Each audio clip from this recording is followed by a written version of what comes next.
आपने अपना channel subscribe नहीं किया है तो प्लीज़ सब्सक्राइब करें, बेल आइकन को दबाएं। नमस्कार प्रिय विद्यार्थियों, कैसे हो। आज क्षितिज भाग 2 कक्षा 10वीं का अगला जो अध्याय है लखनवी अंदाज, उसको हम पढ़ने जा रहे हैं। लखनवी अंदाज के लेखक यशपाल जी का जन्म 3 दिसंबर 1903 को पंजाब के फिरोजपुर छावनी नामक स्थान पर हुआ। 1921 में फिरोजपुर से मैट्रिक करके एमए पास किया और साहित्य में आगे बढ़े।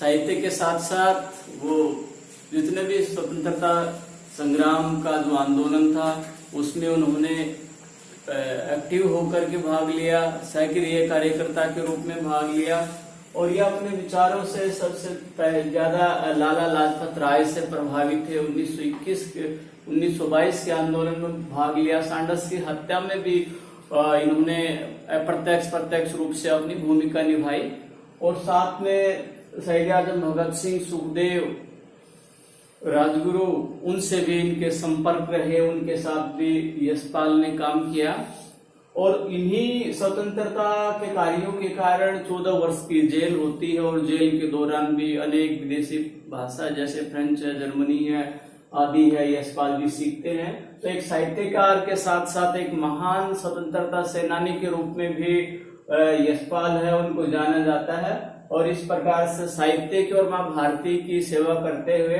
20 दिसंबर 1976 को यशपाल जी इस संसार से विदा हो गए, उनका निधन हो गया। आइए हम अपनी जो विधा है, कहानी विधा, इसके ऊपर अपनी चर्चा को आगे बढ़ाते हैं। सबसे पहले जो शीर्षक है, टाइटल है कहानी का, विधा कौन सी है, कहानी, और टाइटल है लखनवी अंदाज।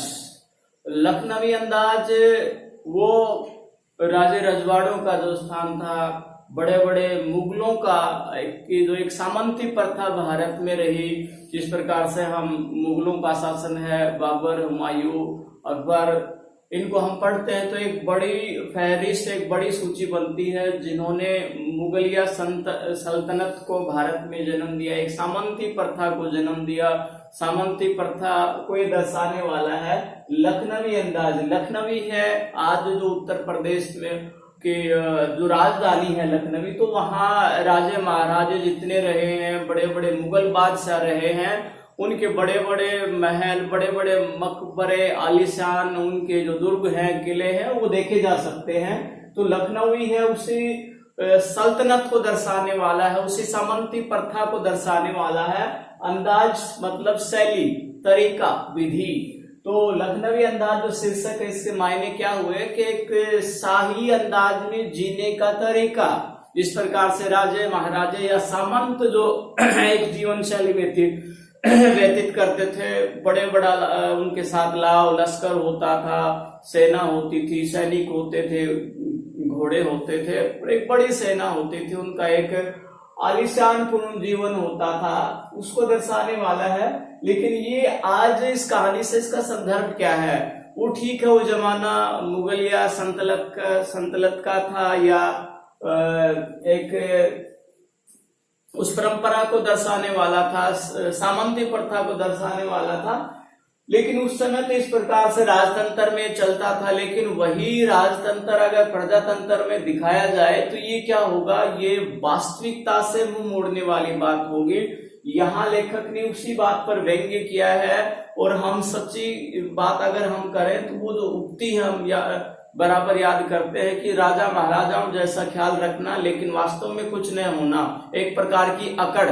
और उस अकड़ को हम अपने स्थानीय भाषा में या स्थानीय बोली में कहते हैं कि जो रस्सी है जल गई है लेकिन अकड़ नहीं गई है। ठीक उसी प्रकार से कुछ जो लोग हैं उसी परंपरा का निर्वहन करते हैं और वास्तविक जो जीवन है, जो धरातल पर आधारित जो जीवन है, उसको उपेक्षित करते हैं। एक दिखावटी, एक बनावटी जीवन शैली जो जीने वाले जो लोग हैं, उनके ऊपर यशपाल जी ने अपनी इस कहानी के माध्यम से करारा व्यंग्य किया है। जो वास्तविकता को भूल करके बनावटी, दिखावटी जीवन शैली व्यतीत करते हैं, ऐसे लोगों पर इस कहानी के माध्यम से सुप्रसिद्ध लेखक यशपाल ने व्यंग्य किया है। तो कहानी का मूल भी यही है कि दिखावटी या बनावटी जीवन शैली पर व्यंग्य, और इसमें जो प्रत्यक्ष रूप से यशपाल जी जो संदेश देना चाहते हैं वो यही है कि हमें वास्तविक या धरातल पर आधारित जीवन व्यतीत करना चाहिए। हमें अपनी औकात को कभी भूलना नहीं चाहिए। अगर सीधे सरल शब्दों में हम बात करें तो हमारी जितनी योग्यता है या हमारे पास जितनी भी संसाधन है, उन्हीं संसाधनों के आधार पर सरल सहज जीवन व्यतीत करना चाहिए। दूसरे के आधार पर या दिखावटी बनावटी जो जीवन शैली है, जो जीवन जीने का तरीका है, वो ज्यादा दिन तक टिक नहीं सकता, ज्यादा दिन तक चल नहीं सकता। लेखक इसके माध्यम से यही दर्शाना चाहते हैं। लेखक अपनी बात को किस अंदाज में रखते हैं। यशपाल जी है, किसी पास के कस्बे में जाना चाहते थे, उन्होंने रेल की यात्रा की, सेकंड क्लास का उन्होंने टिकट लिया ताकि वो एक आरामदायक तरीके से अपना सफर है वो पूरा कर सके, यात्रा पूरा कर सके और आराम से बैठ करके बाहर का जो दृश्य है उसको देख सके। और इस प्रकार से लेखक अपनी यात्रा करते हैं और उस सेकंड क्लास के डब्बे में वो क्या देखते हैं कि अंदर एक महानुभाव है, वो बैठे होते हैं और उनसे बात इस प्रकार से लग रहा है कि जो अंदर महानुभाव बैठे हैं वो किसी प्रकार से बातचीत नहीं करना चाहते, बल्कि यूं लगता है कि वो उनको सही नहीं बैठा, वो अच्छे से अपने आप को सही महसूस नहीं कर रहे थे, सकपका से रहे थे। और बोलने का प्रयास किया लेखक ने, लेकिन उन्होंने उसका कोई प्रत्युत्तर नहीं दिया। उनकी अपनी एक अलग अकड़ उन्होंने दिखाई। चुपचाप लेखक बैठ जाता है, उसकी हर क्रियाकलाप पर लेखक है यशपाल जी ध्यान देते हैं। वो धीरे से अपने ताजा तरीन खीरे निकालता है। सबसे पहले एक तरीके से तौलिया है वो सीट के ऊपर बिछाता है, बिछाने के बाद चाकू से एक एक फाक बनाता है और उसके जो बीज हैं, झाग है, उसके खीरे के वो बाहर निकालता है और एक एक अलग अलग फाड़ करके वो आराम से तौलिए के ऊपर रखता है, उसके ऊपर नमक लगाता है। लेकिन होता क्या है कि वह जो महानुभाव जो बैठे हैं, जो सामने जो बैठे हैं व्यक्ति, एक खीरे की फाक को उठाता है और सूंघता है और सूंघ करके लेखक को भी कहता है कि खा लीजिए, लेकिन लेखक भी उसको एक औपचारिक रूप से मना कर देता है। लेखक का भी मन कर रहा था कि दोबारा से पूछेगा और उसका मन भी कर रहा था कि खाया जाए, और दोबारा से वो व्यक्ति है लेखक से पूछता नहीं है खीरे खाने के लिए और इस प्रकार से फाक को सूंघता है और खिड़की से बाहर फेंक देता है। दूसरी फाक को उठाता है, खिड़की से बाहर फेंक देता है। इस प्रकार से जितने भी खीरे थे वो बाहर फेंक देता है। लेखक सारे इन क्रियाकलापों को देख रहा है और बाद में क्या एकदम टर्निंग पॉइंट आता है कि वो एक प्रकार से अंदर से डकार लेता है कि उसका पेट भर जाता है और लास्ट में अंत में जो बैठे हैं जो महानुभाव जो व्यक्ति के अपच के कारण मैं इनको खा नहीं पाया और उन सबको बाहर फेंक देता है। तो लेखक इसके माध्यम से कहना क्या चाहता है कि वह अजनबी, वह व्यक्ति भी उन्हें खाना चाहता था, लेखक को भी खाना चाहता था, लेकिन उसने वो सारी फाक बाहर फेंक दी। और वो कहता है कि हम जैसे जो लोग हैं उनका जीवन जीने का एक तरीका एक अलग है, हमारा अपना जीवन जीने का एक अंदाज है। तो ये अंदाज क्या दर्शा रहा है कि वास्तविकता को भूला जा रहा है। एक बनावटी अपने अहंकार को पोषित करने के लिए वह व्यक्ति उनको खाने के स्थान पर बाहर फेंक देता है और झूठी डकार लेने करके जो झूठी दिखावटी जो डकार लेता है अपने मन को संतुष्टि देने के लिए। तो ये क्या है, ये दिखावटी जीवन शैली है। हमें वास्तविक जीवन जीना चाहिए। और दूसरा ये है कि लेखक इसमें ये भी दर्शाना चाहता है कि कई बार बिना कथानक के भी कहानी लिखी जा सकती है।